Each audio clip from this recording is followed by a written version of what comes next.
Just a relatively few steps off the West Highland Way is Glen Coe. It is not even the most beautiful glen in the region, but its name is known across the world. The reason for this was a terrible day in February 1692, when a well-planned and deliberate slaughter took place. It was certainly not the biggest massacre in Scotland's bloody history, but the premeditated cold-bloodedness of it has assured its place in history. The seeds of the massacre were sown in the complex political intrigue of the Hanoverians and the Jacobites, between Lowlanders and Highlanders, and between rival Highland clans.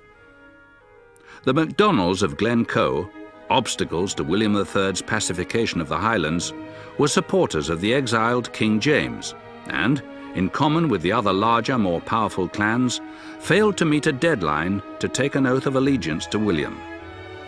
It was decided that an example should be made of the MacDonalds. And so, 120 soldiers of Argyll's regiment, led by Captain Robert Campbell, were quartered on the MacDonalds in Glen Coe, while 400 more soldiers blocked off escape routes from the glen. On a dark winter's morning, Campbell and his men fulfilled their orders from William's government to kill everyone under the age of 70. The clan leader, MacLean, was roused from his bed and shot in the back, and 40 more of his family and neighbours also perished, with others braving winter storms to take to the hills. Their houses were burned, their livestock driven off, and Glen Coe was left plundered and empty. The MacDonalds eventually resettled the glen and, not surprisingly, played a full part in the Jacobite risings of 1715 and 1745. In the ensuing peace, their numbers grew until agricultural trends changed and sheep-rearing became a major industry. Tenants were evicted, cornfields turned over to grass, and by 1820, the MacDonald stronghold was no more. The clan had survived the massacre, but it couldn't survive the invasion of sheep.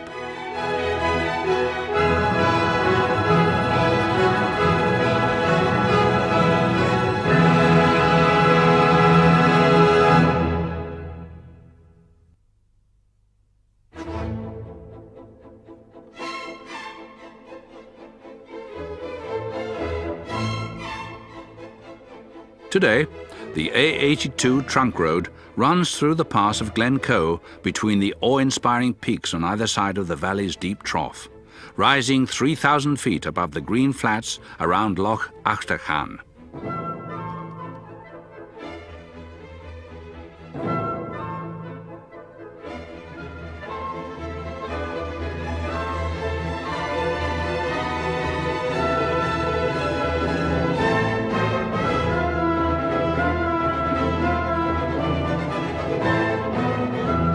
The highest peak in Argyll, Vichinambian, the peak of the Bens, looms high above the glen's southern flanks, behind the so-called Three Sisters.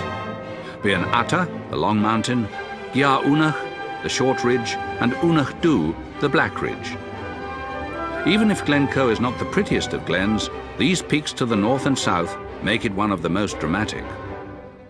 To the north of the glen is Unach Echach, the notched ridge, 3 miles of shattered crest, which in winter has every appearance of an icy alpine peak. But dramatic though the mountains of Glencoe may be, they're almost dwarfed by what lies behind them to the north, the Nevis Range, and Britain's highest peak.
The raw majesty of the Scottish mountains has a call all of its own.